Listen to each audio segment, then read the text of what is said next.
The village of St. Mildred's lay bathed in late summer light, the sort that softened every hedge, every chimney pot, and even the most malicious of gossips. It was the annual sunset tea, held on the vicarage lawn, an event cherished by all for its genteel charm, questionable sandwiches, and, above all, Mrs. Penhaligon's scones. Miss Marple, seated near the rose trellis with her knitting and an expression of mild, timeless patience, was not officially part of the organizing committee, though in truth nothing of consequence in St. Mildred's ever escaped her gentle influence. This year, the talk of the village centered around a newcomer, Mr. Bernard Trelawney, a widower of comfortable means, as Mrs. Price Ridley described him, with just the faintest whiff of mystery about his past. He had taken the old Thistlewood cottage, recently modernized at great expense, and brought with him a daughter, young, lovely, and decidedly London in her manners. As the clock on the church tower tolled 5, the guests drifted between tables adorned with cucumber sandwiches and violet posies. Laughter rose and fell like the hum of bees.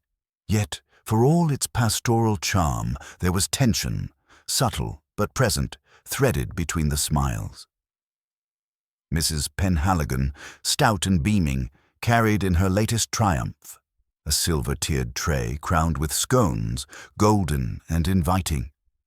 "The last batch, mind," she declared proudly, "fresh from the oven." A murmur of appreciation followed. Yet it was Mr. Trelawney himself who reached for the final scone, a decisive, almost theatrical gesture, just as the church bell struck 5:30. Moments later, a cup clattered to the ground. Mrs. Trelawney's daughter, Clara, gave a strangled cry. Her father's hand had frozen mid-air, his complexion turning an ashen grey. Before anyone could comprehend what had happened, Bernard Trelawney slumped forward, face first into the sugared cream. The scone rolled lazily across the linen, coming to rest near Miss Marple's teacup. There was a moment of absolute stillness. Then came the chaos. Shrieks, a call for the vicar, for brandy, for a doctor. But Miss Marple did not move. Her clear blue eyes were fixed not on the body, nor on the panic around her, but on the teapot, for a faint wisp of steam still curled from its spout. Odd, considering no one had poured from it in quite some time. And that, Miss Marple thought quietly to herself, was very curious indeed. The commotion rose and fell like the ripples from a tossed stone, widening across the vicarage lawn.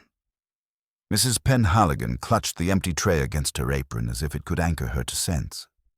The vicar, a well-meaning man with the habit of praying aloud when most people preferred quiet, hovered uselessly, murmuring something about mercy and the suddenness with which the Almighty called.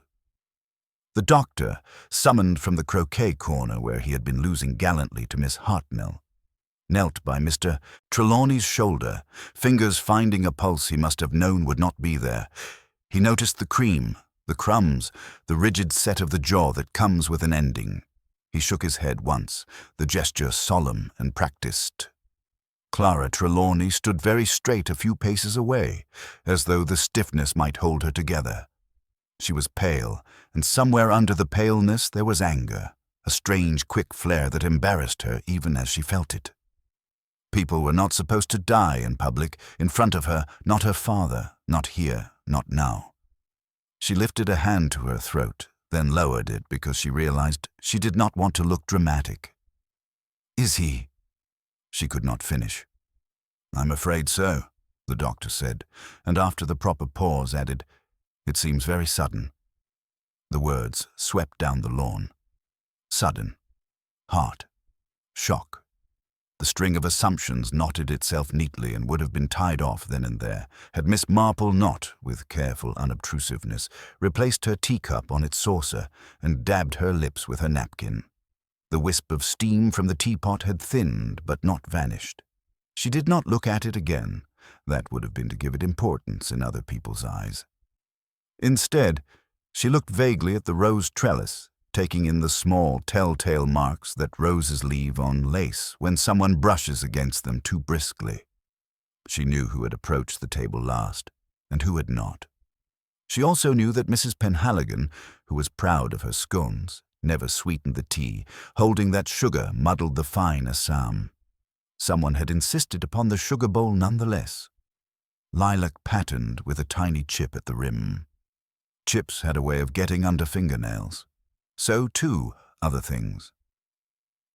"Perhaps we might give Clara a chair," Miss Marple said mildly, and it was remarkable how the imperative could disguise itself as a suggestion in her voice.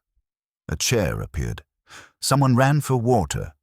Mrs. Price Ridley, who had never allowed grief to disorganize an occasion, corralled the nearest rug to cover the awkwardness of death. The constable, young Pritchard, red about the ears, arrived, having been sent by a boy on a bicycle with a taste for emergencies. He bobbed at the vicar, then at the doctor, and eventually at Miss Marple, because one did. "Looks like natural causes," the doctor murmured to Pritchard. "Apoplexy, perhaps."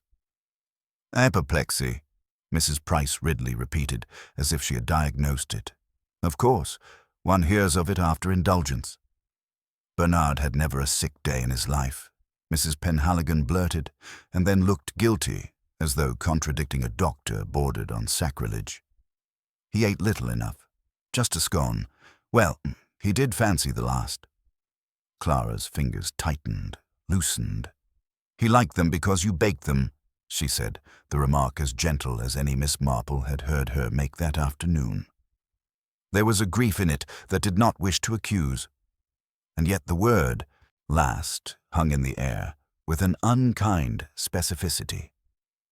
Miss Hartnell, never one to miss the scent of a theory, leaned toward her neighbor, Mrs. Weatherby, and whispered, "New people, you know. One doesn't quite know their constitutions."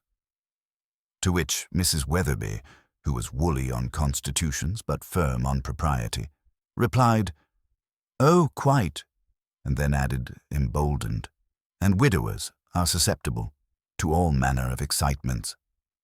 "At any rate," Pritchard said, drawing himself up and failing to become taller, "there'll be a proper report." His eyes travelled, helplessly curious, to the teapot. Tea had ended the day for less worthy men. Miss Marple asked the vicar if he might ring for fresh hot water. It was a sensible request. People could not cling to an afternoon without tea. As the maid appeared with a steaming kettle, Miss Marple shifted slightly and observed, not the kettle, but the way Miss Hartnell's eyes followed it, the way Mrs. Price Ridley's lips compressed at the notion of being asked to drink another cup under these conditions, the way Clara did not look at the tea things at all, but passed them to the hedgerow where a few minutes ago she had been laughing, very quietly, with the young piano teacher, Mr. Lyon. There was also Mr. Lyon himself. He had gone a shade lighter than was musical. He stared at his shoes in that manner of conscientious men who fear to be thought forward and succeed only in appearing guilty.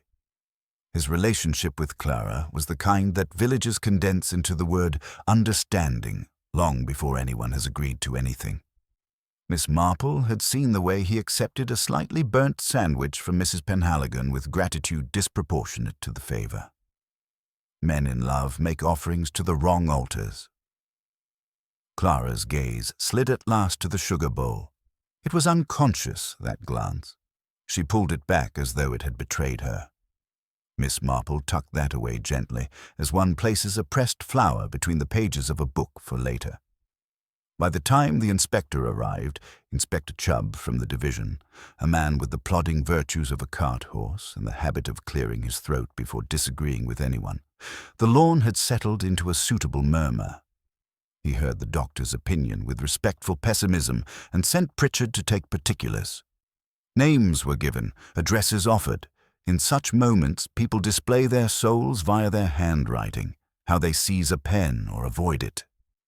Miss Marple watched Mrs. Penhaligon print stoutly as if each letter could steady her, and Mr. Lyon write delicately, so his address seemed almost to apologize for itself.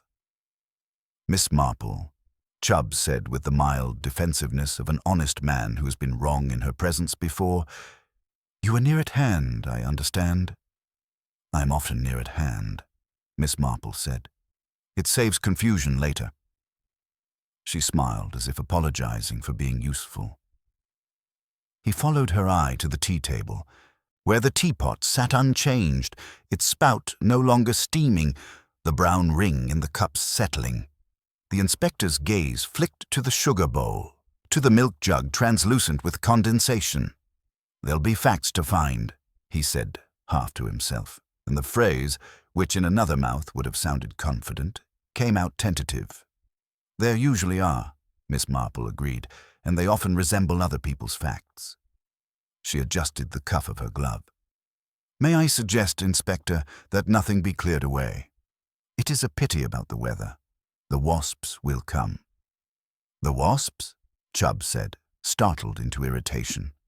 "Drawn to sweetness," Miss Marple said, and then, before it could lodge a significance, she softened the remark with a grandmotherly smile. "And to the jam stains on the cloth. It will be such a business for the laundress." The vicar, eager to be practical, offered the parish room for formalities. Chubb accepted, and the party, much reduced in spirit, began to migrate, as towns do, collectively and without meaning to, towards something like procedure. People spoke in lowered voices, as though death might be napping nearby. Fragments floated, a mention of Thistlewood's renovations, the figure of the decorator who had not been paid on time, the gardener not retained after all. A little envy here, a touch of resentment there. St. Mildred's had its own weather. Clara's arm brushed Mr. Lyon's sleeve as they walked, and Dora Finch, who had managed the cake raffle for 27 years and no longer considered herself susceptible to romance, saw the flicker and stored it, self-righteously, beside a dozen other flickers she intended to share later with her sister. "Poor thing," Dora murmured. "She'll be alone now, except for the cottage, of course, and I suppose there is the matter of the will." People do not mean harm when they say such things. Harm accumulates nonetheless. Miss Marple, who understood such accumulations, looked at Clara and saw a very small child trying not to cry because someone had impressed upon her the virtue of bravery. She saw, too, the faintest smear of something on the underside of Clara's glove, a darker shadow than the lace could account for. It could have been nothing. It could also have been the merest smudge of tea. At the parish room, chairs were produced in neat municipal rows. Pritchard was overzealous with a notepad. Mrs. Price Ridley took the front seat, as she always did, for reasons of acoustics. The inspector, conscious of the village's need for calm, announced with weighty blandness that there would be inquiries, no conclusions as yet, and that sudden deaths, while distressing, were not uncommon. He said uncommon, as if the word itself were a comfort. Miss Marple sat 2 rows back and folded her hands. She observed the door, which stuck if opened with the left hand, and the window latch, which squeaked unless coaxed. She considered how steam lingers longer in narrow spouts, and how sugar, if damp, tends to clump. She remembered the chipped rim and whose plate had been set nearest the bowl. Then she let it all drift to the edges of her mind, where it would not preen itself into importance. People reveal themselves best when they think nobody watches. And in a few moments, when the inspector began to ask his first tidy questions, St. Mildred's would begin, quite helpfully, to talk. The parish room had the close, overwarmed smell of linoleum, damp coats, and anxious conversation. People sat in little knots, their voices lowered but persistent, as if propriety demanded they murmur, but curiosity forbade silence. The inspector had withdrawn with the doctor to a corner table. The 2 men bent over a small notebook that had begun, inevitably, to look like an official document. Miss Marple remained still, her small hands folded neatly in her lap, observing the pattern of unease that settled over the villagers like a fine dust. Clara sat opposite the door, her posture composed but her gaze distant, not quite focusing on anything. From time to time her lips moved as though she rehearsed an answer to a question not yet asked. The young man beside her, Mr. Lyon, spoke once. Softly, something about sending a telegram, but she shook her head before he had finished the sentence. The doctor's verdict of natural causes had been spoken aloud for comfort's sake, yet the word natural seemed to ring false in the stale air of the room. Mrs. Penhaligon had been persuaded to sit down at last, though she looked as though she might leap up again at any moment to defend her scones. "I bake for the Vicar's Teas, the Women's Institute, the Fete," she said to anyone within earshot, her voice tremulous. "Never in my kitchen has anyone taken ill. Not once." No one contradicted her, but neither did anyone quite meet her eyes. Miss Hartnell coughed into her handkerchief, perhaps to hide the whisper she shared with Mrs. Weatherby. The butter must have been turned, or perhaps he was sensitive to almond extract. Some people are. "Perhaps," Mrs. Weatherby agreed. "But I heard it was his second helping, and no one else was affected. Funny thing, that." Miss Marple looked up just then, her expression gentle and untroubled. "Funny things happen rather often in villages, don't they?" she said pleasantly, and both women blushed, suddenly self-conscious. People say what comes to mind when they are nervous. It helps, I think, much better than bottling it up. Inspector Chubb returned to the center of the room, his brow damp, his notebook now closed with the finality of someone who had, at least for the evening, reached a conclusion.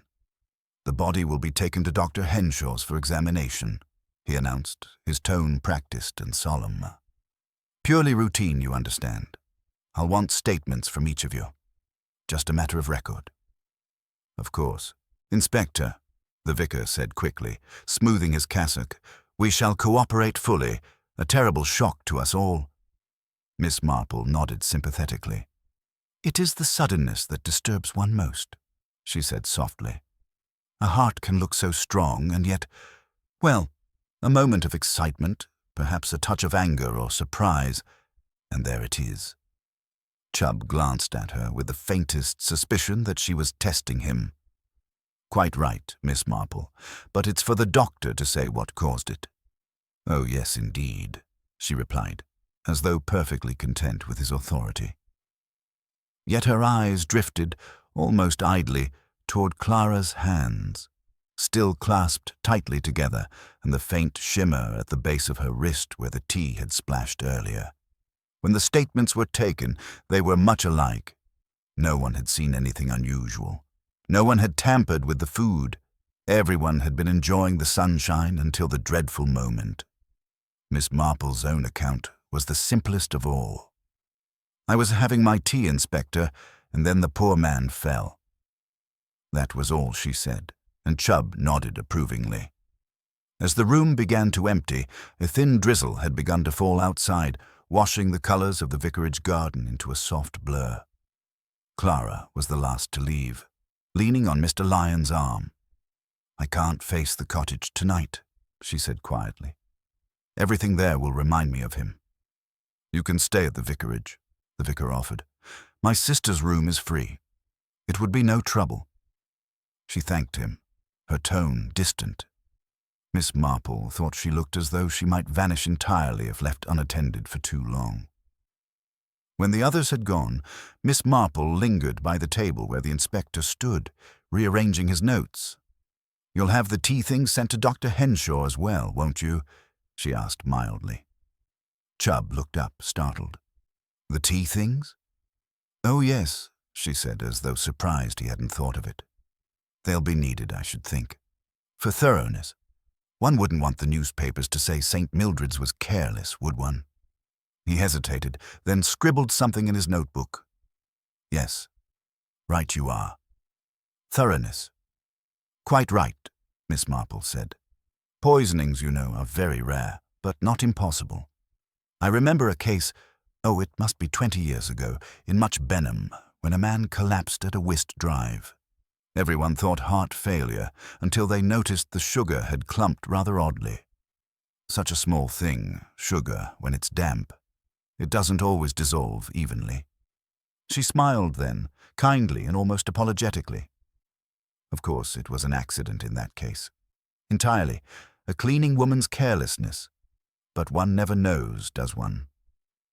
Chubb swallowed and gave her a wary look. "We'll see what the doctor says."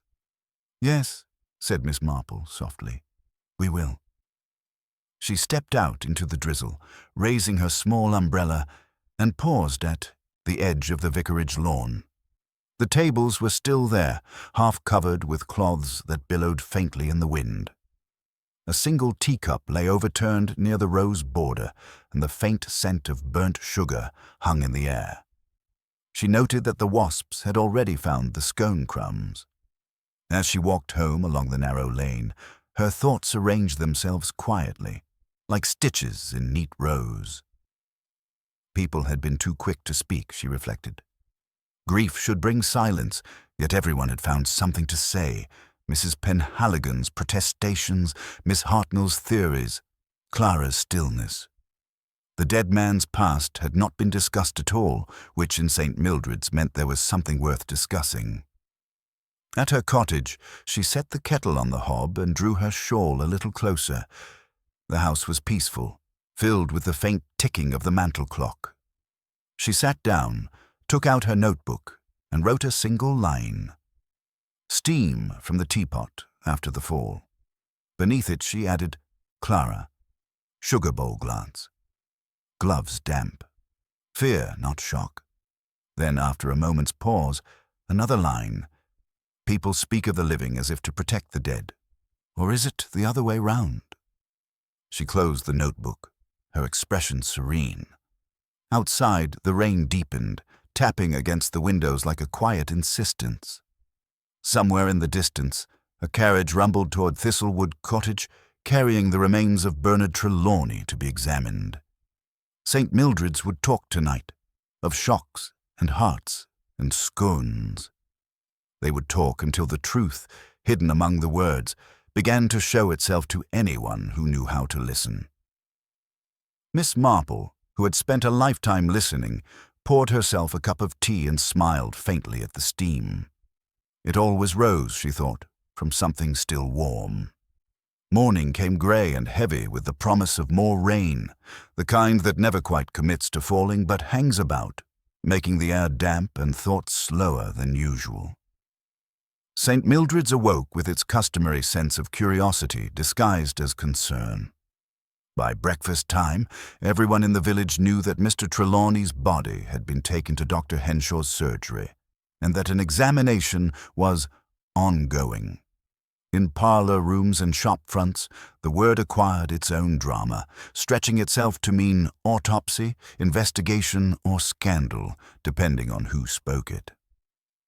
At the corner table of the Blue Finch tea shop, Miss Hartnell and Mrs. Weatherby conferred over seed cake, their voices lowered but determined. "A man doesn't just fall down in the middle of a party unless something's amiss," said Mrs. Weatherby, who had spent much of her life noting when things were amiss. "He looked perfectly hearty to me. Clara said as much to the vicar yesterday." "Heart?" Miss Hartnell said firmly. "All that excitement, you know. New life, new home, company. A man can overexert himself." Mrs. Weatherby sniffed. "Overexertion doesn't make tea steam at odd times." Miss Hartnell blinked. "Tea? That's what I heard." Miss Marple noticed. And if Miss Marple noticed, I dare say it means something. Across the lane, the blinds of the vicarage were still drawn. Inside, Clara sat at the breakfast table untouched by appetite, her hands wrapped around a cup gone cold. The vicar's sister, Miss Ada Chittenden, fussed quietly with the teapot, refilling it, though neither of them drank. "It's best to keep to routine, my dear," she said kindly. "A cup of tea solves more distress than people give it credit for." Clara managed a faint smile. "I'm afraid I've had my fill of tea for a lifetime." The words slipped out before she could stop them. Miss Chittenden gave a small, startled look and then, remembering herself, reached for the marmalade instead. "You mustn't say such things, my dear. Tea has been a comfort to this country through wars and funerals alike." "I'm sure it has," Clara murmured and rose from the table. "May I go out for a walk?" The vicar, entering just then with a newspaper he had not read, nodded absently. "Fresh air, yes, of course. Only don't stray too far. The inspector may call again." Clara put on her coat and stepped outside, the damp chill closing around her like a second skin. The lane wound past hedgerows wet with dew, past Miss Marple's neat cottage where smoke was already curling from the chimney. She hesitated before the gate, debating whether to pass unseen or knock. Before she could decide, the door opened as though the thought itself had summoned the old lady. "My dear Miss Trelawney," said Miss Marple gently, "I was just about to fetch the post. What a coincidence. Do come in for a moment. You mustn't stand out there in the damp. It does dreadful things to the constitution." Clara's composure faltered. "You're very kind, Miss Marple, but I don't wish to intrude." "Not at all, not at all. I was about to make coffee, actually. Sometimes tea can be too familiar in times of trouble, don't you think?" Something in her tone, unobtrusive, practical, almost conspiratorial, made Clara follow her inside. The cottage smelled faintly of lavender and wood smoke. Everything was in order. Lace doilies starched to perfection, a pot of primroses by the window, books lined with disciplined neatness. The domestic calm of it all nearly undid Clara. "I can't seem to make sense of it," she said quietly as she accepted the chair Miss Marple indicated. "He was well, happy even. We'd been talking about going to Bath next month. He laughed at the vicar's dog chasing that ball, and then, her voice broke. Miss Marple placed the coffee before her without comment.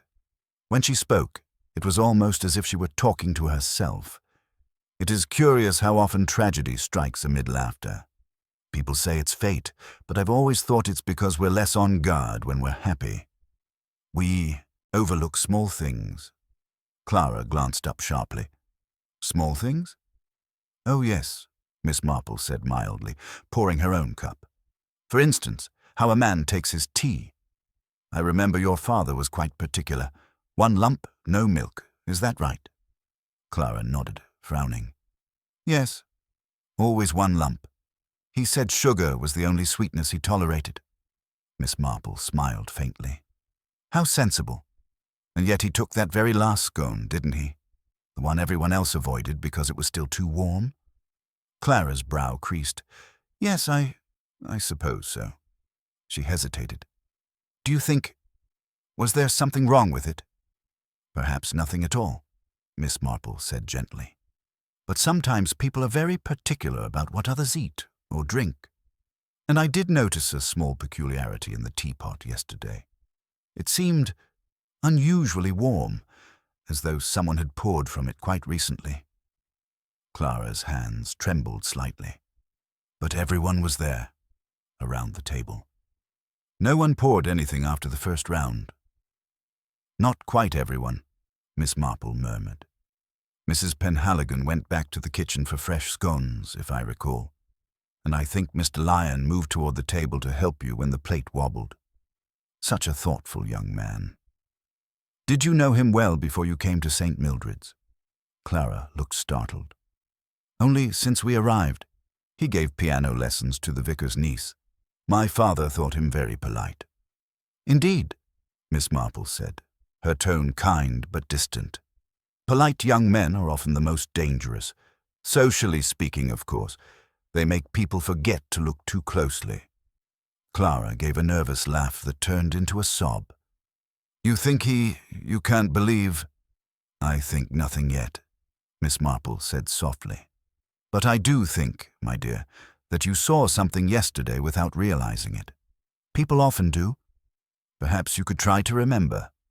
Not what was shocking, but what was ordinary. Too ordinary." Clara pressed a handkerchief to her lips, her mind searching. "I remember...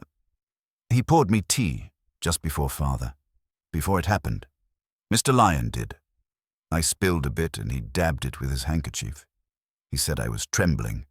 I thought it was silly to be nervous at a garden party." Miss Marple's eyes twinkled, though her smile did not reach them. And yet he was attentive, remarkably so. At that moment, a brisk knock sounded at the door. Miss Marple rose, unhurried, and opened it to find Inspector Chubb on the step, his expression grave, but not unfriendly. "Good morning, Miss Marple. Miss Trelawney. I've just come from Dr. Henshaw. Thought it best you hear it directly. There's to be an inquiry, I'm afraid." Clara went very still. "An inquiry? Why?" Chubb cleared his throat. "The doctor found something in the stomach contents. Traces of a compound not naturally occurring. Nothing certain yet, but he's sending it to the laboratory. In Dorchester. Looks like a kind of alkaloid, possibly digitalis." "Digitalis," Miss Marple repeated softly, as though tasting the word. "Extracted from foxglove, isn't it? A pretty flower, common in every garden around here." Chubb nodded. "Aye. Grows like a weed. Easy enough to mistake for something harmless." Clara swayed. Miss Marple guided her gently back into the chair. "I'm sorry, my dear," the inspector said awkwardly. "You'll have to stay available for questioning. Routine, you understand?" After he left, silence settled again, fragile as glass. Miss Marple stood at the window, watching the rain beat along the sill. "Digitalis," she said, almost to herself. "It slows the heart. Quite fitting for a man who died between laughter and tea. And now, everyone who touched that teapot will have to account for their hands." Clara looked up at her with wide, frightened eyes. "You think someone meant to kill him?" Miss Marple's smile was faint, almost tender. "My dear, people rarely mean to kill. They mean only to silence, to punish, or to protect. Death is often just the untidy end of human folly, but the pattern is always there, once one looks closely enough." She turned back to the window, her voice softening. "We shall see who in St. Mildred's had reason enough to stir the tea twice." That afternoon, the rain cleared, leaving the air washed clean but heavy, with that peculiar stillness that often follows a storm. The village looked deceptively serene. The stone cottages gleamed, the hedgerows sparkled, and the church bell tolled the quarter hour as if nothing at all were amiss. Yet beneath the calm, St. Mildred's buzzed with a subdued but growing restlessness. By now everyone knew it was not a heart attack. The whisper of poison had slipped from house to house like smoke under a door. Miss Marple spent the early part of the afternoon mending a lace cuff by the window. Her hands were steady, her mind quietly alert. The teapot on her table, a harmless floral pattern quite unlike the one at the vicarage, seemed to steam with ordinary virtue. Still, her gaze lingered on it as though contemplating its less innocent cousin. A knock at the door drew her from her thoughts.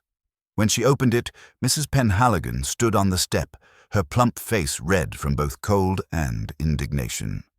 "Oh, Miss Marple, it's dreadful, simply dreadful. They're saying it was my scones, that I might have—" "Come in, my dear," Miss Marple said soothingly, guiding her toward the fire. "Sit down, and I'll make you some proper tea. It always helps to talk things out." Mrs. Penhaligon obeyed, dabbing at her eyes with a floral handkerchief. "I bake those scones myself. I've made them every year for the vicar's tea. Never a complaint." "Not one. And now they're whispering about poison. Poison, Miss Marple." Miss Marple poured her a cup and stirred it gently. "Gossip is often cruel, my dear, and usually inaccurate. Still, one must admit, people will look where the food came from first. It's only natural." Mrs. Penhaligon sniffed. "Inspector Chubb was here this morning. He looked through my kitchen as though I were some sort of criminal. Took samples of the flour, the sugar, even the baking powder. I told him, 'Inspector,' I said, 'you'll find nothing there but good housekeeping and Christian cleanliness.'" Miss Marple smiled faintly. "And so he shall, I'm sure, though you mustn't take offense at his manner. He has a rather unfortunate way of making honest people feel guilty." Mrs. Penhaligon sighed. "I can't bear the thought of people talking. Mr. Penhaligon says to keep my head up, but what's the use? They'll think what they like." Oh, and poor Miss Clara. She looked so pale this morning when she came to thank me for the flowers I sent. I hardly knew what to say. The flowers? Yes. I sent a little posy from my garden, sweet peas and a few sprigs of foxglove. Pretty, isn't it? I thought it might cheer her. Miss Marple's knitting needle paused mid-air. Foxglove, my dear. Mrs. Penhaligon nodded innocently. Just for colour. I've always liked that purple against the white of the sweet peas. They were fresh from the border. How thoughtful of you, Miss Marple murmured. I do hope the maid took care to place them out of reach. Such flowers can be delicate things. Oh, I told her myself.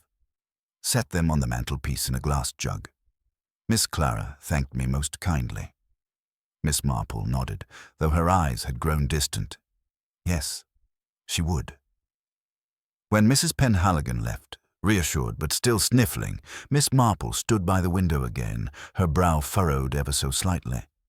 A foxglove on the mantelpiece, a poison found in the bloodstream.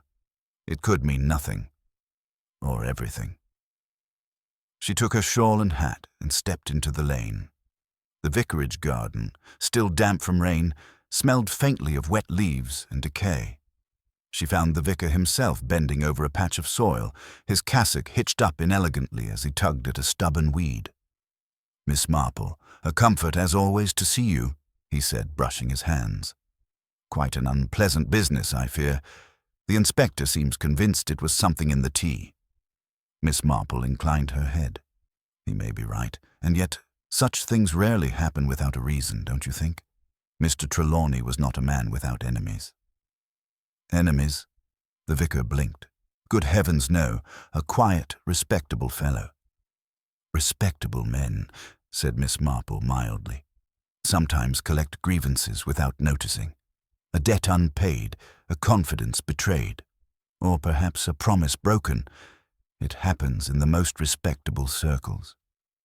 The vicar frowned, trying to recall something. He did have a small disagreement with young Mr. Lyon, I believe, over the church fund of all things. Bernard was to contribute toward the new organ pipes, and Mr. Lyon insisted on handling the music committee's accounts. There was some misunderstanding about a check, I think. Ah, Miss Marple said softly. Money and pride, the twin authors of so many tragedies. As she turned to go, she noticed something glinting near the hedge, the faint outline of a teaspoon half buried in the mud. She picked it up delicately with her handkerchief. Curious, she murmured. The vicarage china, I think. The vicar peered at it. Why, yes. One must have been dropped yesterday in all the confusion. Perhaps, Miss Marple said, slipping it carefully into her reticule, though I rather think it was dropped afterward. She left him puzzling over the remark and walked slowly back toward the village green. Outside the post office, she met Inspector Chubb striding purposefully, his coat flapping like a reluctant sail. Ah, Miss Marple, I was coming to see you. The lab report's back from Dorchester. It's confirmed. Digitalis, all right. Fair dose of it, too. Wouldn't take much more than a pinch to stop a heart. I see, said Miss Marple, her tone thoughtful. And you've questioned the household. Everyone. The maid, the cook, even the gardener. Nothing suspicious. Only thing is, Miss Clara's gloves. One pair had traces of the stuff. Said she must have brushed against foxglove in the garden. Which she might very well have, Miss Marple said smoothly. Such plants grow in abundance here. But you'll find, Inspector, that real guilt never sits quietly. It fidgets, as it were. Watch for that. He frowned. You mean she's hiding something?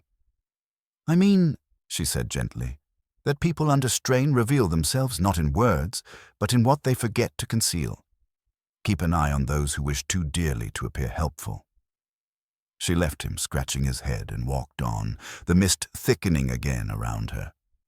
As she reached her gate, she paused, her gaze drifting toward the vicarage beyond the trees. Somewhere in that tidy house, she thought, was a truth no larger than a teaspoon, a truth that had stirred itself into a cup of tea and ended her life. Inside, she set the recovered spoon upon her desk beside her notebook. Its bowl was faintly dulled, as though it had been wiped in haste. She wrote beneath it a single line. Spoon removed after the sugar bowl. Then she folded her hands, her expression calm, her eyes bright with the quiet certainty of someone who had begun, at last, to see the pattern taking shape. The next morning dawned pale and uncertain, as if the village itself were reluctant to wake to what it now knew. The bells of St. Mildred's tolled faintly in the mist, and the postmistress, Mrs. Cullen, who prided herself on being first with every whisper, found herself with little to do. The villagers no longer gossiped in open daylight. Their talk had turned furtive, thick with the unease of real danger. Poison was no longer something that happened in penny novels. It was here, among them, and it had been stirred into a cup of tea. Miss Marple, however, began her morning in her usual orderly fashion, though she had already sent a small note to Inspector Chubb asking, most politely, to see him regarding a small observation of domestic nature. She then took out the teaspoon she had found and examined it again under the morning light. There was a faint, darkened residue at the edge, nearly invisible unless one tilted it just so. Her suspicion had hardened overnight. Someone had added the poison not to the pot itself, but more precisely, to a single cup.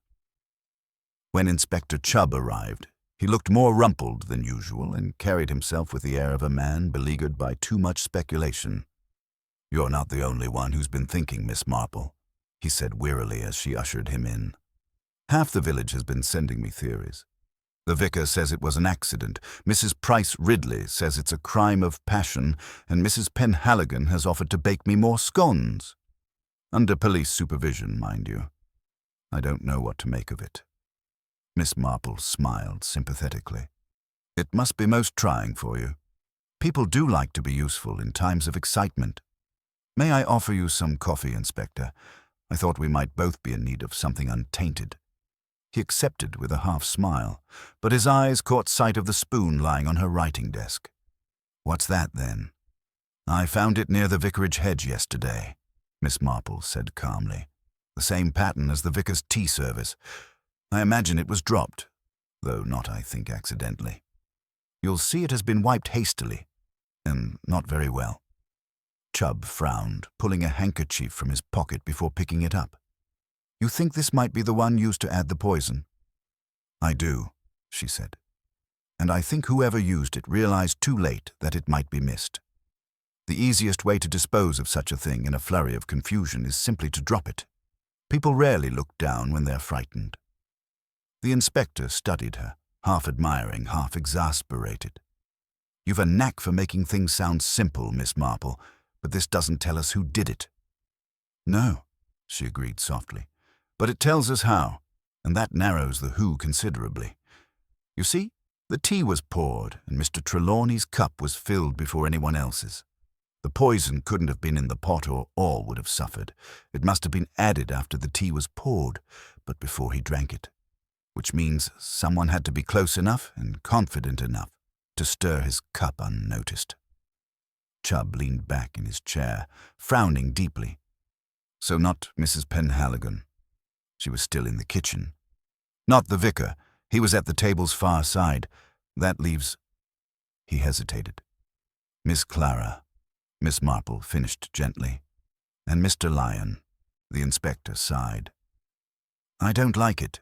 The girl's father just died, and Lyon, he's harmless, from all I can tell."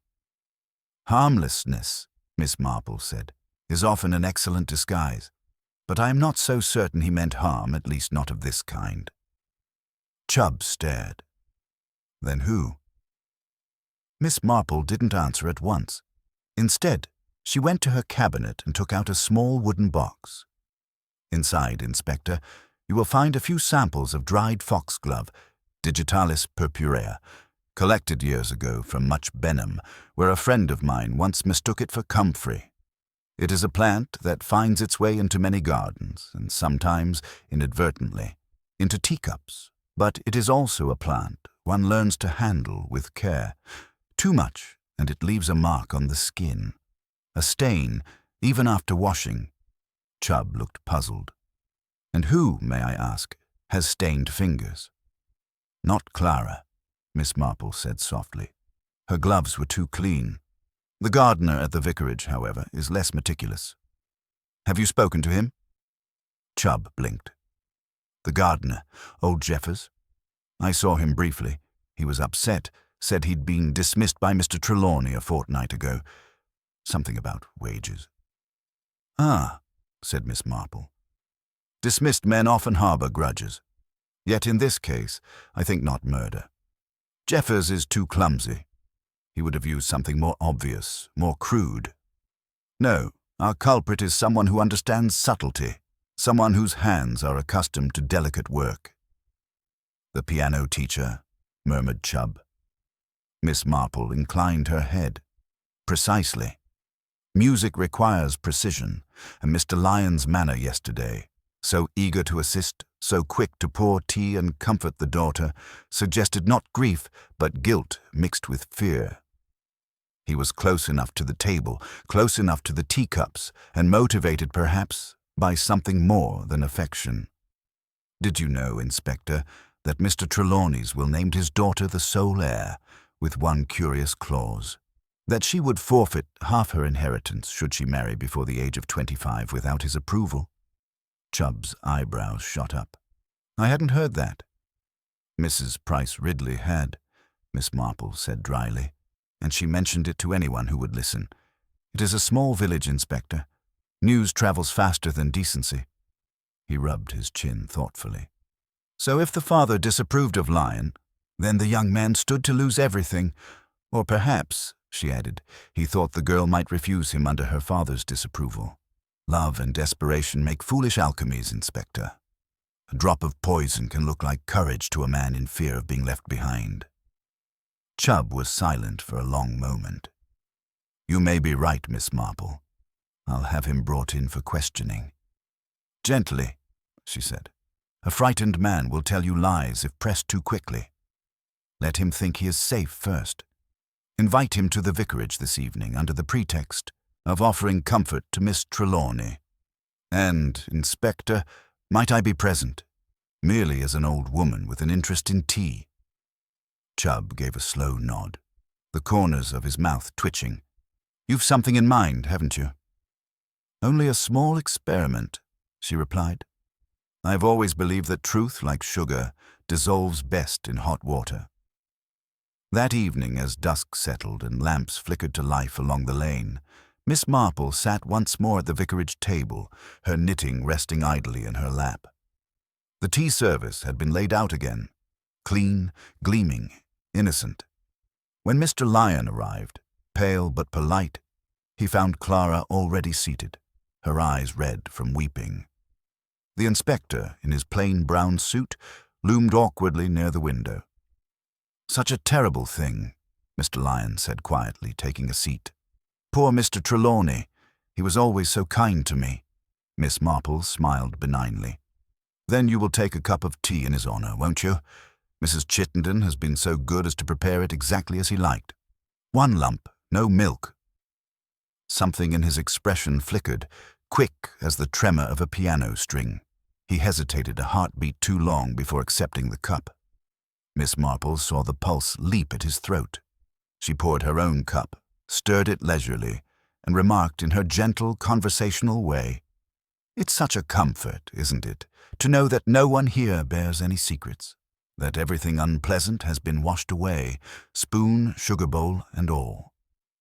Mr. Lyon's hand jerked slightly, and the teaspoon clinked against the cup.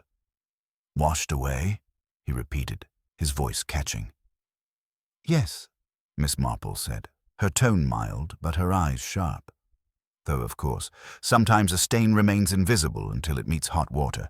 You must have noticed that, as a musician, you have such sensitive hands. He set down the cup abruptly, the tremor now unmistakable. I don't understand." But Inspector Chubb had already stepped forward, his hand firm on the young man's shoulder. "I think you do, Mr. Lyon, Perhaps you'd better come with me." Miss Marple folded her hands, watching the cup still trembling on the saucer. "It's always the same," she murmured softly. "People think they can stir evil without tasting it themselves." The door closed softly behind Inspector Chubb and the trembling Mr. Lyon, leaving the vicarage drawing-room filled with the faint rattle of teacups and the quiet, uneven rhythm of Clara's breathing. She had not spoken since the arrest, if arrest it could yet be called. Her eyes followed the two men as they disappeared down the garden path, then fixed upon Miss Marple with a look that was neither gratitude nor disbelief, but something fragile between the two. "You think he did it," she said at last, her voice a whisper. Miss Marple did not answer at once. She removed her spectacles, polishing them delicately on a handkerchief as though they, too, had seen too much. "I think, my dear," she said gently, "that Mr. Lyon believes he did. It is a distinction one must always make." Clara frowned faintly. "Believes he did?" "Yes," Miss Marple said, her tone as mild as a lullaby. "Conscience is a very particular creature. It can be guilty of the wrong thing for all the right reasons. I saw his hands trembling when I mentioned stains that appear only in hot water. He was terrified, not of punishment, but of discovery. And fear, you know, is rarely tidy in its motives." Clara pressed a hand to her temple. "He was frightened all afternoon. I thought it was grief, but why would he, if he truly loved me, why would he harm my father?" Miss Marple studied her closely. "Love, my dear, is a form of vanity, more often than people care to admit. We wish to be seen as indispensable, and will do very foolish things to prove it, but whether he meant to harm your father or only to frighten him, that we shall soon learn." Outside, the faint murmur of voices carried back from the lane. Chubb's brisk tones, Mr. Lyon's agitated protestations. Then came the creak of the inspector's motor-car door and the slow, grinding start of the engine. The sound faded into the distance, leaving an unnatural stillness behind. Miss Marple rose. "I think perhaps you should rest. You've been most brave, Miss Trelawney, and bravery, in my experience, needs sleep more than speeches." But Clara shook her head. "No, I can't rest. There's something wrong still. It doesn't fit. He may have been foolish, but he wouldn't kill, not even by mistake." She looked up suddenly. "You said he believed he did. What if he didn't?" Miss Marple's eyes softened. "Then we shall have to find who did, and to do that we must begin where all evil hides, among ordinary things." The next morning brought a brittle kind of sunlight, too pale to warm the cobblestones, but enough to send the mist retreating from the hedgerows. Inspector Chubb arrived at Miss Marple's cottage, looking both triumphant and uncertain, his collar damp with early dew. "We've got him," he announced. "Lyons admitted as much as makes no difference. Says he meant only to dose the tea lightly, to give the old man a fright, perhaps a fainting fit. Wanted him to see he wasn't invincible. Foolish talk, but it matches what we found." Miss Marple looked up from her knitting. "What did you find, Inspector?" "A vial in his lodgings. Empty now, but the label was chemist's, digitalis extract. He'd purchased it 3 days before. Claimed it was for a sick cat. No cat to be found, of course." He grunted, satisfied. "Open and shut." "Open, perhaps," Miss Marple said mildly, "but not quite shut. Tell me, Inspector, did he describe how he used it?" Chubb frowned. "Added it to the sugar before the tea. A few drops," he said. "Ah," Miss Marple murmured. "But then everyone would have tasted it, don't you think? Digitalis has a bitterness one can't quite disguise, and yet no one complained, not even Mr. Trelawney himself before he collapsed." Chubb hesitated. "Well, perhaps he lied about the sugar. Maybe he dropped it straight in the cup. You said yourself he was near enough." "I did," she agreed. "But if he added it then, he'd have needed to stir it, and yet the spoon we found was wiped clean. Tell me, did you test it?" He blinked. "We did. Nothing conclusive. A faint residue, maybe, but not enough to prove. Precisely, said Miss Marple softly. Because that spoon wasn't used to mix the poison. It was used to remove it. The inspector stared. Remove it? What on earth do you mean? Miss Marple set down her knitting. I mean, my dear inspector, that the poison was already in the tea. Not added at the table, but earlier, perhaps even before the party began. Mr. Lyon's confession may ease your paperwork, but it doesn't ease my mind. He is guilty of panic, perhaps, and foolishness, but not of murder. Chubb rubbed his temple. You're saying someone else prepared the tea? But Mrs. Chittenden brewed it herself, and the maid served it. There wasn't a chance for anyone else. There is always a chance, Miss Marple said, especially when one knows the habits of others. You see, Mrs. Chittenden is devoted to punctuality. She would have brewed the tea early to allow it time to steep, but she would also have stepped away, to fetch cakes perhaps, or check the arrangements. In those minutes, anyone might have slipped into the vicarage kitchen, someone who knew Mr. Trelawney's habits well enough to be certain he'd drink the first cup poured. Chubb was silent for a long moment. You have someone in mind, he said finally. Miss Marple sighed. I have a suspicion. But suspicions are delicate things, Inspector. One must be very sure before naming names. She rose, reaching for her shawl. I think I should like to visit Mrs. Penhaligon this morning. She was most distressed, poor soul, but distress often makes people careless with words. And I should like to see her foxglove border again. The inspector followed her gaze.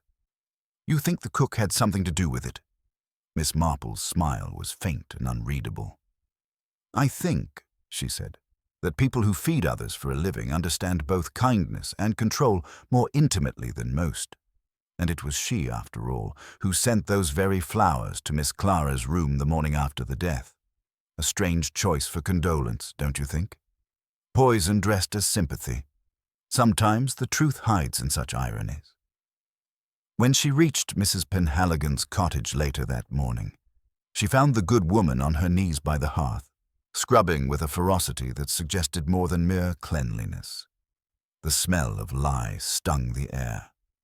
Miss Marple, you gave me such a start, she gasped, rising with difficulty. Do forgive the mess. I was just tidying the kitchen. Miss Marple's eyes wandered over the gleaming counters, the polished jars, the half-empty vase on the window-sill. You keep everything spotless, Mrs. Penhaligon. Quite admirable. But I wonder, you've no more foxglove blooms about, have you?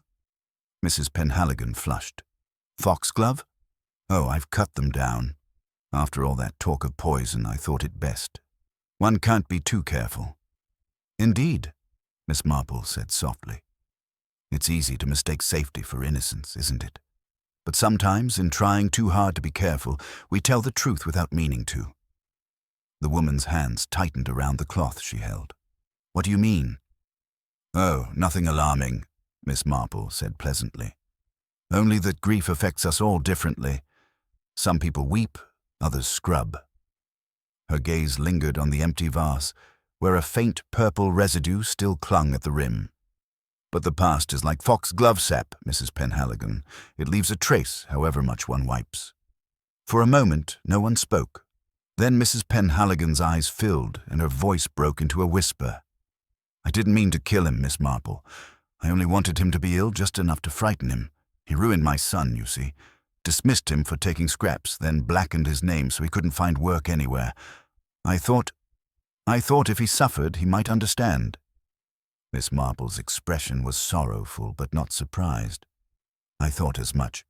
Her mother's vengeance is seldom clean, but never wholly cruel. Mrs. Penhaligon sank into a chair, sobbing quietly. I mixed it in the teapot early. Just a little, I swear it. But he was the first to drink, and then it was too late. Miss Marple laid a gentle hand on her shoulder. Too late indeed. You see, evil rarely begins with malice. Only with hurt, but it ends all the same. When Inspector Chubb came later, he found Miss Marple waiting outside, her face serene in the pale sunlight. You were right, he said heavily after hearing her account. "It was the tea all along." "Yes," Miss Marple said softly, watching the wind stir the last of the foxglove petals along the lane. "Poison and kindness, Inspector. So alike when one looks quickly. Only by patience can we tell which is which." Inspector Chubb's motor car rumbled slowly down the lane with Mrs. Penhaligon inside, her apron balled tightly in her lap. She neither wept nor protested, only stared ahead, her face pale and strangely calm, like someone who had walked too far to turn back. Miss Marple watched from her garden gate until the sound of the engine faded into the distance. Then she sighed softly and turned toward her cottage, where the kettle was just beginning to whistle. The village would talk by supper, of course. They always did. There would be a certain grim satisfaction in it, as though the world had righted itself again by finding the villain. But Miss Marple knew that stories rarely settled so neatly. Evil, in her long experience, did not end at the moment of confession. It lingered, like the faint scent of foxglove on a handkerchief that had been washed but not quite clean. She brewed her tea and sat in her usual armchair, knitting in her lap, the familiar rhythm soothing but not distracting. Her thoughts returned to Clara Trelawney. The girl had been quiet at the vicarage that morning, too quiet for relief. Grief, yes, but something else beneath it, a deep uncertainty that no resolution could erase. Clara had loved her father, Miss Marple knew, but not simply or easily. There were shadows in that household long before the garden party, shadows that had little to do with scones or sugar bowls. In the late afternoon, as the sky bruised into mauve and the church bell tolled for evensong, a hesitant knock sounded at Miss Marple's door. She set aside her knitting and opened it to find Clara standing there, shawl drawn tight, eyes rimmed with exhaustion. "May I come in?" the young woman asked, her voice hoarse. "Of course, my dear," Miss Marple said gently. "You must be chilled. Sit by the fire. I'll pour you some tea." Clara shook her head. "No tea, thank you." She sat rigidly, twisting the edge of her shawl in her fingers. "They say Mrs. Penhaligon has confessed." "Yes," Miss Marple said, settling opposite her. "She has." A long silence followed. Clara stared at the fire, the reflection of the flames flickering across her face. "I should feel something," she said at last. "Relief, perhaps. But I don't. It doesn't make sense. Why would she do such a thing? She'd no reason to hate father that much." "Hatred grows easily in wounded soil," Miss Marple replied softly. "Her son lost his position because of your father's harsh judgment. Pride and desperation are dangerous companions." Clara shook her head. "Father could be severe, yes, but he wasn't cruel. He would never have ruined a man's prospects for spite. He believed in rules, in fairness." She hesitated, her eyes filling with sudden tears. "But perhaps he wasn't as fair as I wanted him to be." Miss Marple tilted her head slightly. "You mean Mr. Lyon?" Clara gave a shuddering sigh. "Father didn't approve of him. Said he was ambitious without means. That's how he put it. He said I'd make a fool of myself if I married him. I thought he was just being old-fashioned, but there was something else. A look he gave Mr. Lyon once when he thought no one saw." Miss Marple leaned forward, her voice gentle but alert. "What sort of look, my dear?" "Disgust," Clara whispered. "Not just disapproval. And afterward, father said he'd learned something about Mr. Lyon that would end the matter entirely. He never told me what it was." The next day, he invited Mr. Lyon to the party. He said he wanted to speak plainly, once and for all. She looked up suddenly, her expression taut with realization. "That's why Mr. Lyon bought the poison, isn't it? He thought father meant to ruin him, but father never got the chance to say whatever it was he meant to." Miss Marple's gaze rested on the flames, the light flickering across her lined face. "And yet," she murmured, "the poison was already in the tea before the party began. Mr. Lyon's panic came after, not before." Clara's breath caught. Then father wasn't the only one with secrets. No, Miss Marple said softly. But I believe he was the only one prepared to speak them aloud. That's often what seals a man's fate. Not the secret itself, but his willingness to expose it. Clara pressed her hands together, trembling. Do you think someone else knew what father intended to say? Miss Marple regarded her steadily. Perhaps someone overheard him.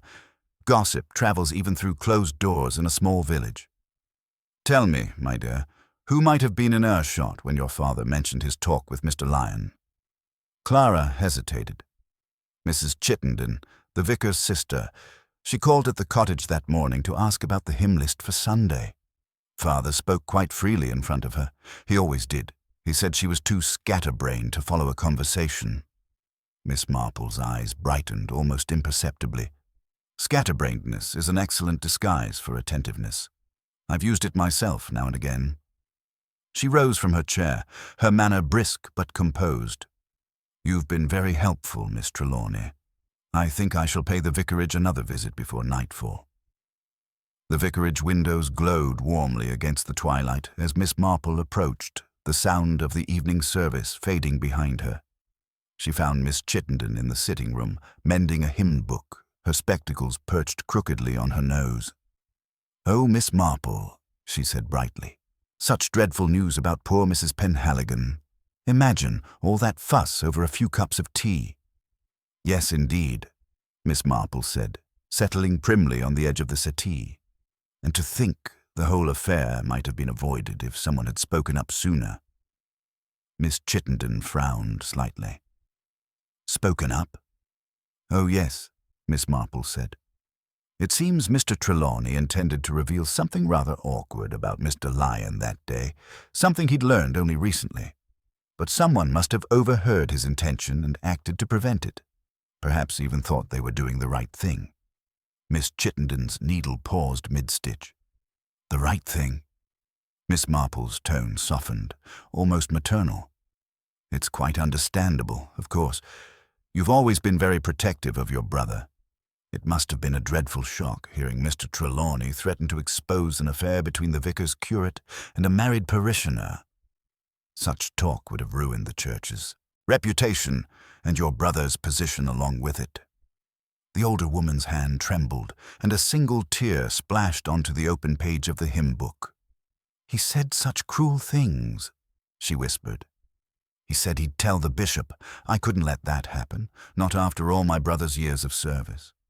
I thought if Mr. Trelawney took ill, it might delay him long enough to reconsider. I meant no harm. No one ever does, Miss Marple said gently. But poison is a dreadful listener. It always hears more than one intends. Miss Chittenden covered her face, sobbing softly.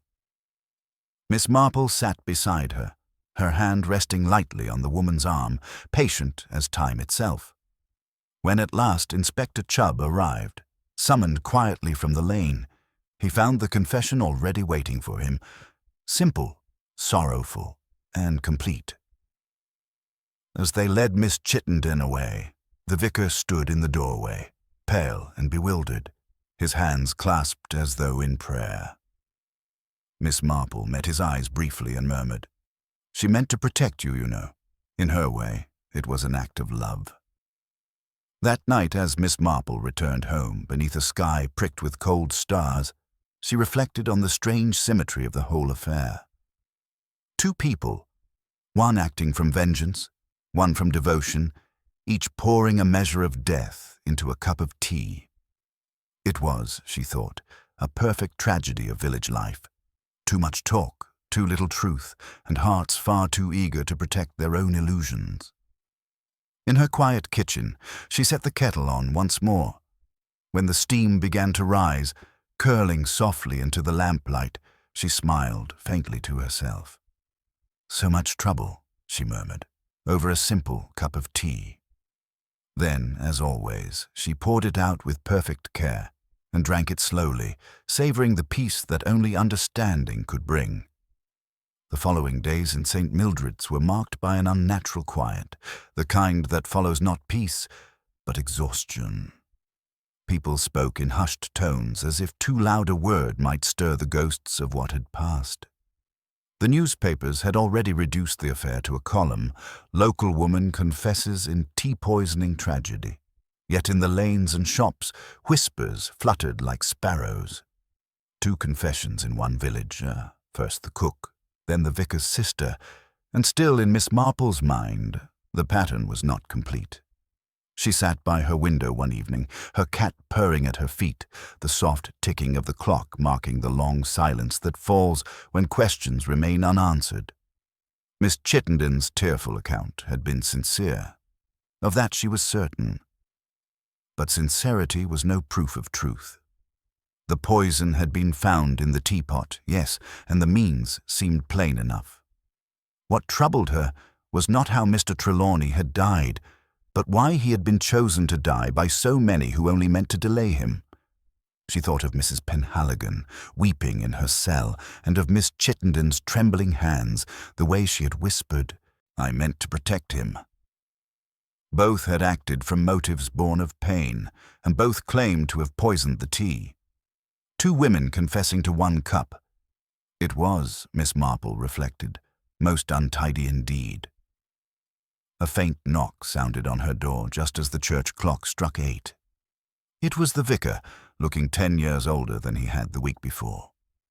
"Miss Marple," he began heavily, "you've been right at every turn in this dreadful business, and I wouldn't trouble you again were it not for a letter.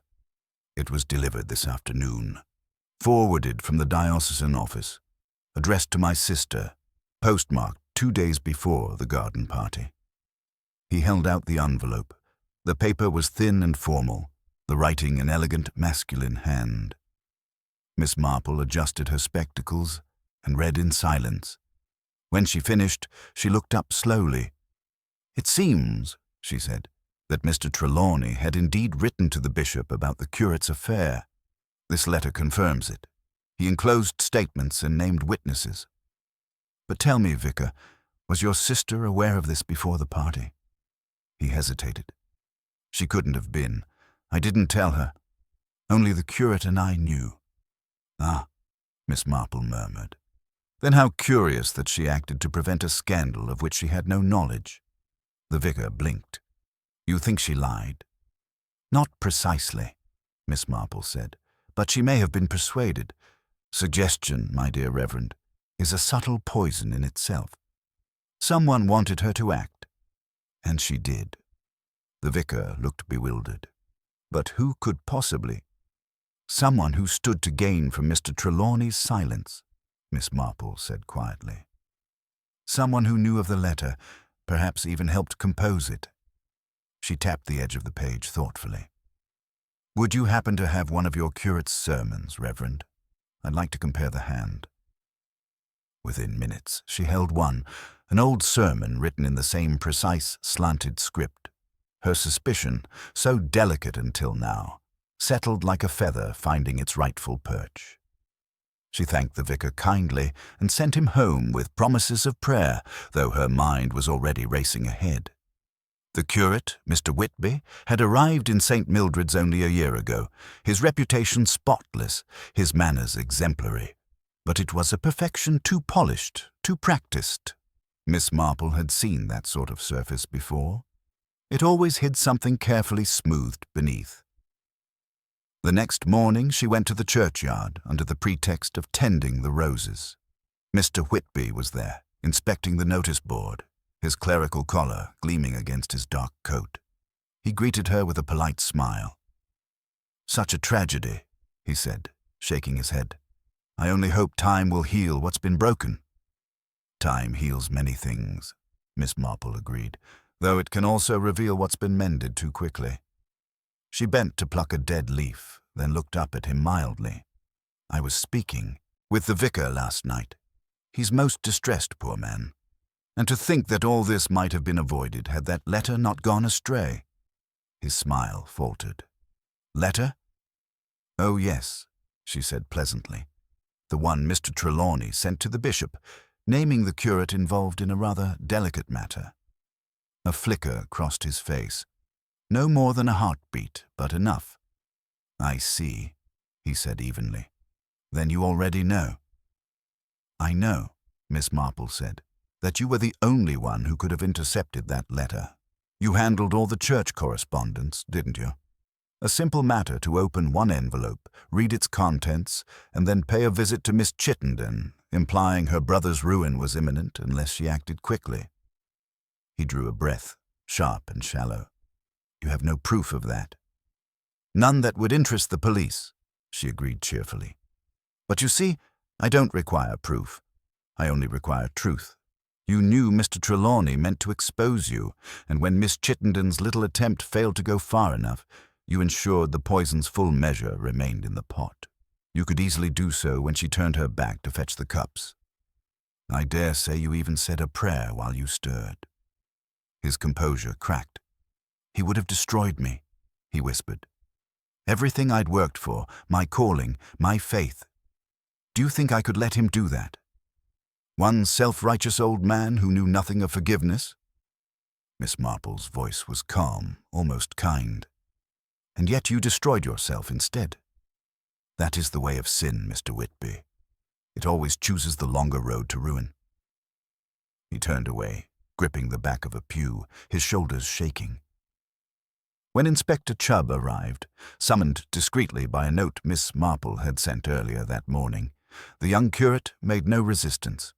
He went quietly, his face pale as parchment, murmuring fragments of scripture under his breath. That evening, as the sun dipped behind the church steeple, Miss Marple sat again with her tea, freshly brewed, perfectly safe. The village bell chimed 7, and a soft breeze stirred the lace curtains. She reflected, not with triumph, but with that gentle melancholy that so often followed her successes.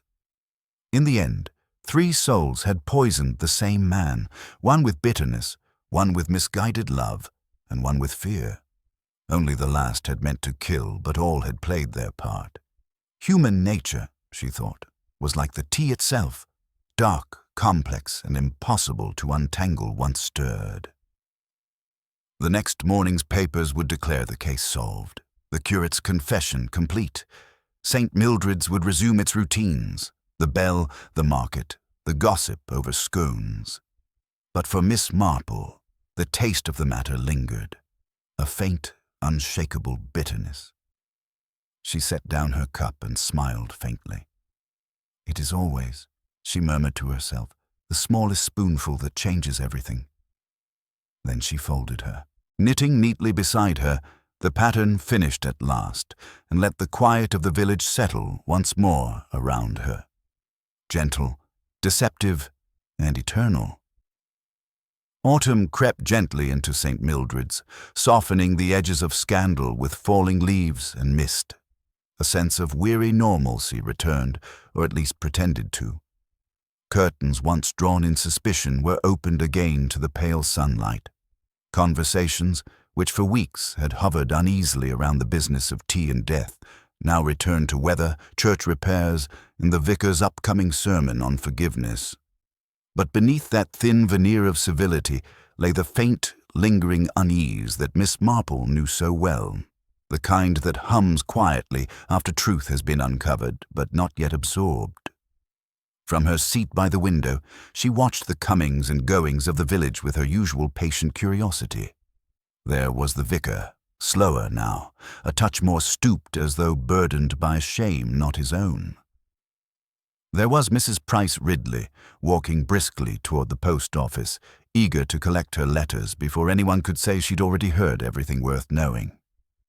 And there was Clara Trelawney, walking alone along the path that led toward Thistlewood Cottage, her father's cottage now shrouded in quiet and ivy, as if the house itself mourned what it had witnessed. Miss Marple sighed, setting aside her knitting. The curate's confession had satisfied the police, the bishop, and even Inspector Chubb, whose sense of duty had finally been rewarded with an uncomplicated conclusion. Yet Miss Marple knew that crimes of passion rarely ended with a confession. They lingered, quietly, in the hearts of those left behind. She had seen it too often. The living punished themselves more thoroughly than any judge could. A knock came at her door, light, hesitant, unmistakably familiar. When she opened it, Clara stood there, a shawl around her shoulders, her eyes shadowed but calmer than before. "I hope I'm not disturbing you," she said softly. "Not in the least, my dear. Come in. I was just thinking of you." Clara smiled faintly. "That seems to be everyone's habit these days." She stepped inside and glanced at the familiar tea things set neatly on the table. "I wondered if you'd mind my asking something." "Of course not," Miss Marple said, motioning for her to sit. Clara hesitated. "They say it's all over, that Mr. Whitby's in custody and has admitted everything, but I can't stop thinking if he hadn't done it, would the others still have confessed? Mrs. Penhaligon, Miss Chittenden. It's as though everyone in the village had some small part to play. I keep wondering if it was my fault somehow, if Father hadn't been so hard, if I hadn't brought Mr. Lyon into our lives." "My dear," Miss Marple interrupted gently, "you mustn't burden yourself with other people's choices. Sin, I have often observed, travels in company. It takes more than one soul to make a tragedy." Clara looked down at her hands, pale and still. "Do you believe what Mr. Whitby said? That he only meant to silence Father, not kill him?" Miss Marple stirred her tea thoughtfully. "People rarely intend the full measure of what they do. But I do believe he feared your father's truth more than he feared his own conscience. That kind of fear is very close to hatred, and hatred, when frightened, becomes capable of anything." Clara's eyes glistened. "It's strange. I keep thinking about the last thing Father said to me before we went to the party. He told me to choose better than he did. I thought he meant friends or men or manners, but now I think he meant something else." Miss Marple smiled faintly. "Perhaps he did. The dead often speak most wisely when we've had time to listen properly." For a long while, the two women sat in companionable silence, the sound of the clock filling the quiet. Then Miss Marple rose and fetched a small envelope from her writing desk. She held it out to Clara. "This arrived this morning, redirected from the bishop's office," she said. "It was found among Mr. Whitby's effects. I believe it's addressed to you." Clara opened it slowly, her hands trembling. The handwriting was her father's, strong and deliberate. Inside was a single sheet of paper, the ink faintly smudged. She read silently, her breath catching halfway through. When she finished, she folded it carefully and held it against her chest. "He wrote this before the party," she whispered. "He said he'd made provisions in his will to leave Thistlewood Cottage to me outright, without any condition of marriage or age. He wrote that he'd been wrong to try to control my life. He wanted to tell me at tea that day. That's why he was so cheerful." Miss Marple's eyes softened. "Then he died having already made his peace, my dear. Even if you didn't hear it from his lips, he meant you to know." Clara nodded, tears slipping quietly down her cheeks. "I thought I'd never forgive him for not understanding me. But now it's worse knowing I never told him I loved him, even after everything." Miss Marple reached across and patted her hand. "It is never too late to forgive, Miss Trelawney. That is the one mercy we're allowed after death, the power to make peace on behalf of those who cannot ask for it." Clara took a shaky breath, managing a small smile. "You make it sound simple." "Oh, it's never simple," Miss Marple said. "But it is necessary. The world would crumble without small acts of forgiveness holding it together." Clara rose, tucking the letter into her coat pocket. "Thank you, Miss Marple. I don't know how I'd have managed without you. Think nothing of it, my dear. We women of the world must take care of one another. No one else will do it quite as well." When Clara left, the evening light had turned amber, filtering through the lace curtains in long, delicate stripes. Miss Marple stood for a moment, gazing out at the quiet street. The last of the summer roses drooped under the weight of dew. Somewhere in the distance, the vicarage bell rang softly for Compline, its tone gentle but melancholy. She turned back to her tidy room, her eyes falling on the teapot. It gleamed innocently in the fading light, its surface reflecting the steady flame of the lamp. She smiled at it, the expression touched with wry affection. "Such a dangerous little thing," she murmured. "It holds so much. Comfort, companionship, confession, and sometimes the truth if one listens closely enough." Outside, the evening deepened into stillness. A carriage rattled past on the lane, its sound quickly fading into the hush that always seemed to reclaim St. Mildred's after each of its tragedies. The world, Miss Marple thought, had a remarkable capacity for forgetting. And yet, somewhere beneath its polite surfaces, it always remembered, just enough to repeat its lessons in new disguises. She poured herself one last cup of tea, the steam rising like a ghost of all that had passed. Then she settled back in her chair, her knitting resting once more in her lap, her eyes steady on the flames that danced in the hearth. "Human nature," she whispered softly, "will always come round again, just like the seasons. And thank goodness, for otherwise I should have nothing to occupy my mind." With that, she picked up her needles and began to knit, the rhythmic click of the yarn blending with the distant echo of the church bell, until the night folded quietly around her, peaceful, watchful, and endlessly knowing. The following Sunday dawned clear and golden, the kind of morning that made even sorrow seem distant, softened by bird song and the fragrance of damp earth. St. Mildred's was once again the picture of pastoral serenity. The church bell tolled gently.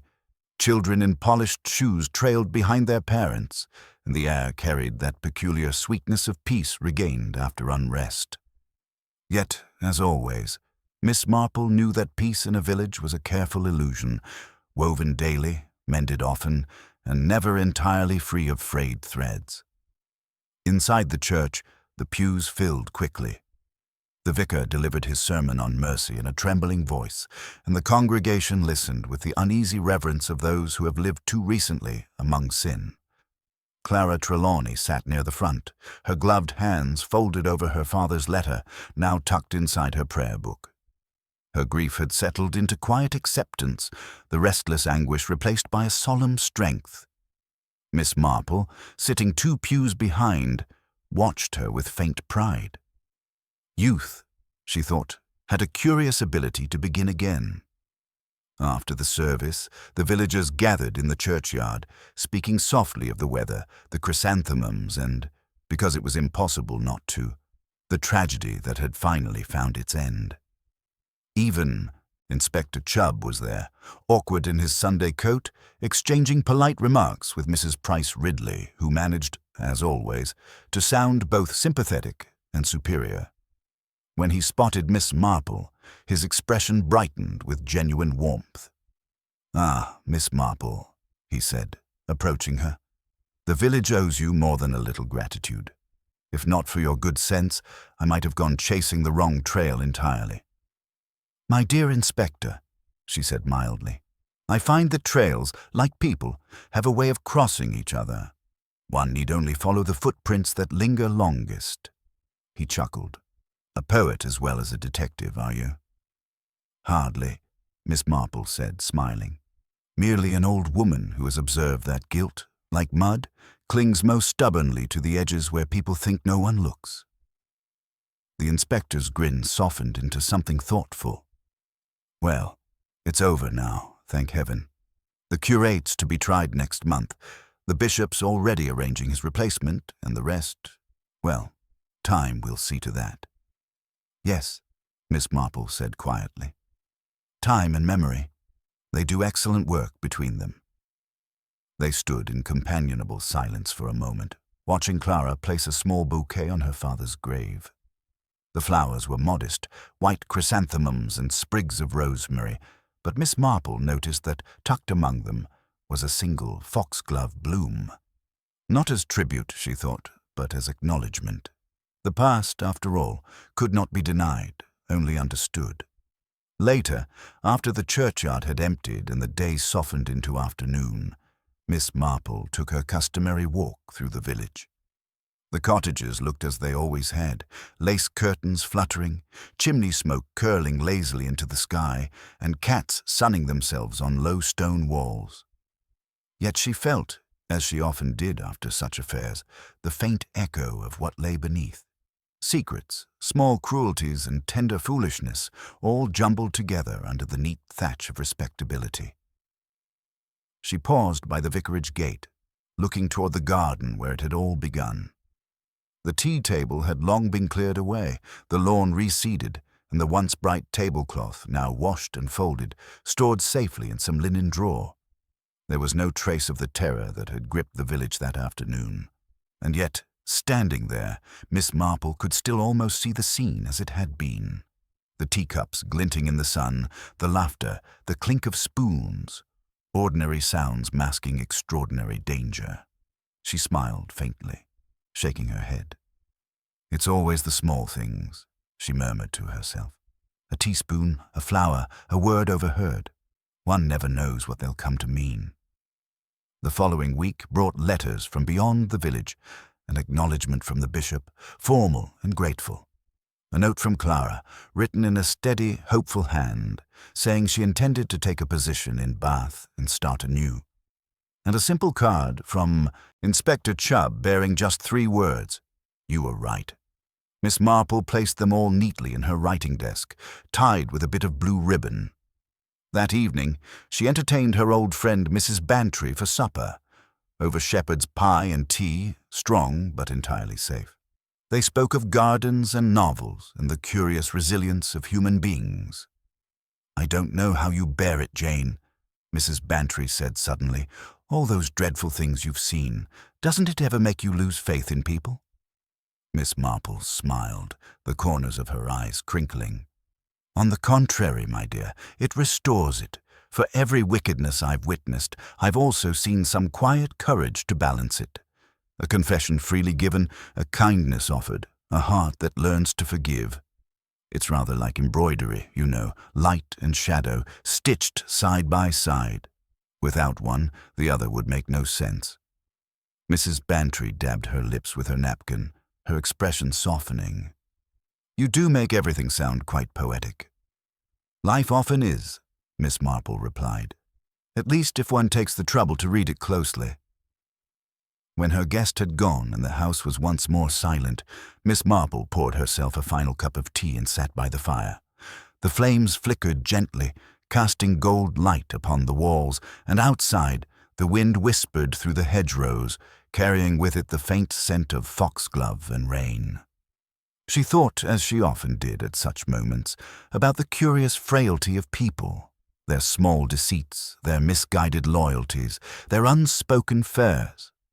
And yet, she thought, with a trace of affection, it was that very frailty that made them human, and therefore endlessly worth understanding.